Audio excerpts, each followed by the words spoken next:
L'actualité internationale à présent a commencé par la France. 300 infirmiers, médecins ou proches de malades manifestent à Paris pour réclamer davantage d'effectifs pour une psychiatrie plus humaniste et dénoncer l'austérité budgétaire qui vide, selon eux, le soin de son sens. Réaction des manifestants.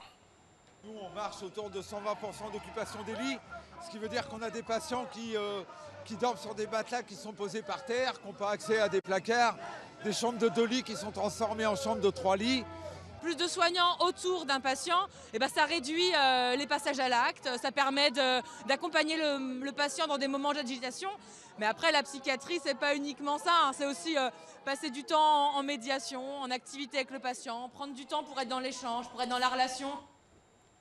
Une autre manifestation, toujours en France, des étudiants se mobilisent devant la Sorbonne à Paris pour protester contre la hausse des frais d'inscription pour les étudiants étrangers extra-communautaires prévus pour la rentrée prochaine. La FAGE, syndicat étudiant, dénonce un mur de l'argent qui va freiner une mixité sociale à l'université. On reste en France. Le Quai d'Orsay a convoqué l'ambassadeur d'Italie, Teresa Castaldo. Paris juge inacceptable les propos de Luigi Di Maio, vice-président du Conseil italien, qui avait appelé l'Union européenne à sanctionner la France. La France accusée d'aggraver la crise migratoire en appauvrissant l'Afrique. Disparition de Emiliano Sala. La police a décidé d'interrompre les recherches hier à la tombée de la nuit. Elles reprendront aujourd'hui pour tenter de retrouver l'avion qui transportait le joueur du FC Nantes, Emiliano Sala, transféré à Cardiff. À Nantes, les supporters sous le choc se sont rassemblés par centaines, place Royale, pour rendre hommage à Emiliano Sala. Aux dernières nouvelles, le joueur aurait envoyé un message à ses amis, message dans lequel il évoquait un probable crash de son avion.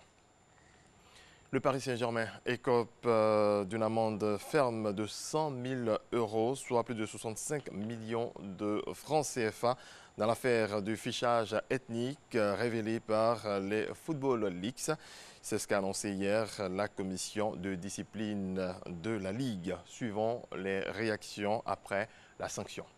La commission, au vu des éléments qui ont été portés à sa connaissance et après lecture du rapport d'instruction et des débats, a décidé de sanctionner le club du Paris Saint-Germain d'une amende ferme de 100 000 €. Messieurs Pierre Reynaud et Marc Westerlop, en leur qualité de responsables des cellules de recrutement, d'une amende de 10 000 € avec sursis, de 5 000 € avec sursis, pardon, et Monsieur Bertrand Roseau, qui était le responsable qui était responsable du centre de formation, pardon, d'une amende de 10 000 € avec sursis. La star portugaise Cristiano Ronaldo a été condamné pour fraude fiscale et doit payer une amende d'environ 3,2 millions d'euros, soit plus de 2 milliards de francs CFA. À cela s'ajoute 2 ans de prison, changés en amende de plus de 200 millions de francs CFA. Le quintuple Ballon d'Or a été reconnu coupable de montage de société pour éviter de payer en Espagne ses impôts sur ses droits à l'image entre 2011 et 2014. Fin de ce coup d'œil sur l'actualité internationale. Merci à toutes et à tous de votre attention. Je vous laisse en compagnie de Alix et Marco pour la suite de Matin Bonheur.